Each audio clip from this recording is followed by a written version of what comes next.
Forca e tyre nuk qëndron vetëm në armët që mbajnë, por edhe në atë se kujt i shërbejnë. Ajo bëhet më e fuqishme kur kujton në rrënjët e kësaj force. Sikurse këta ushtarë dhe të rinj të tjerë kanë mundësinë ta tregojnë dashurinë për adheun, duke u bërë pjesë e forcës së Republikës. Këtë ata mund ta bëjnë nga 2 qershori, kur edhe zyrtarisht hapet konkursi.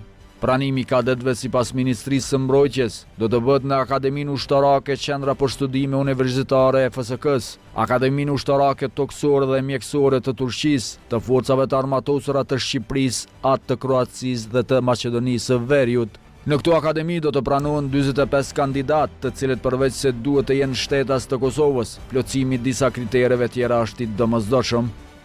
Të mund të kalojnë testin e pastërtisë së figurës, pra të mos kenë ndonjë akt vendim të formës së prerë për kryerjen e ndonjë vepre penale dhe gjithashtu një kriter tjetër që duhet të respektuar është që të mos kenë tatuazhe dhe piercing në pjesën e dukshme të parakrahut, nga bicepsi deri tek gishtërinë të dorës. Ky është kriteri i cili hyn në fuqi në momentin e fillimit të shkollimit. Tranzicioni 10 vjeçar i FSK-s parasheh dhe rritjen e numrit të ushtarëve, për çka sipas njohuesit të çështjeve të sigurisë Fatmir Çollaku, kjo ndihmon edhe në aftësimin profesional të ushtrisë së Kosovës.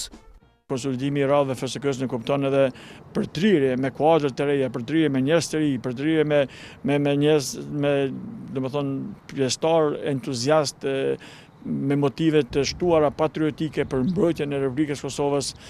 Njohuesi tjetër i fushës së sigurisë Nureddin Ibishi thotë se të rinj kanë interesim që të bëhen pjesë e FSK-s, por që nevojitet një promovim më i madh i institucioneve në raste të tilla.